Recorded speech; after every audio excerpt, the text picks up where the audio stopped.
So many people get travel rules wrong. It's because they don't understand when steps start counting, and they don't understand the gather step, and they don't understand what the gather is for that matter. A lot of people think the gather and the gather step are the same things. They're completely separate. And I've talked to refs on every single level, including NBA, college, FIBA, high school, you name it, as well as studied the rule book. So this is not based on what I think. This is based on what I'm getting straight from the source. I'm just the messenger. But let's start with the dribble, because that's where a lot of people start with getting everything wrong. A lot of people think that once the basketball leaves your hand from a dribble, your steps start counting. No. Some people think once the basketball hits the ground after you've dribbled, that's when steps start counting. No. Some people think after you've dribbled the basketball and it comes back into your hand, that's when steps start counting. They're getting closer, but no. And it's never been that way. And I think the reason a lot of people don't know this is because a lot of players back in the day didn't really look at the rule book, and they never really took advantage of it like players today are. And I can understand why, because of that, some people think that, oh my gosh, they're traveling all over the place nowadays. They never used to get away with that back in the day, because back in the day, no one leveraged it. Now, that part of the rules is the same across all rule books. And this part is the same as well. When the dribble is considered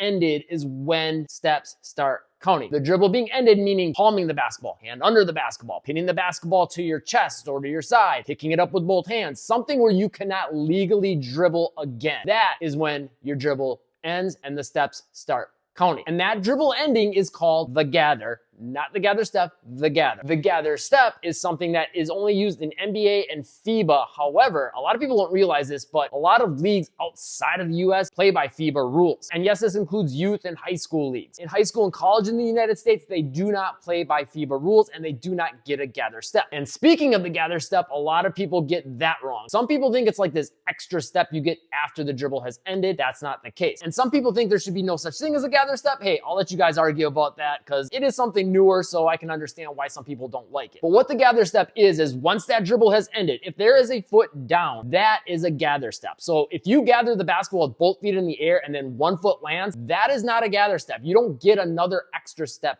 after. Now, sometimes players get away with it because they'll gather the basketball and the foot hits almost directly after, and it's hard to catch that timing. But instead of thinking about a gather step, I think the best way to think about it is in NBA and FIBA rules. The way they're going to look at it is they're going to look for the dribble to end, and then you get 2 new points of contact with your feet after that point. Basically, if you end the dribble and you've got 1 foot down already, now that's a gather step, and you get 2 more steps after that. And it also explains that situation that I just explained as far as if you gather the basketball with both feet in the air, again, you get 2 steps after that point.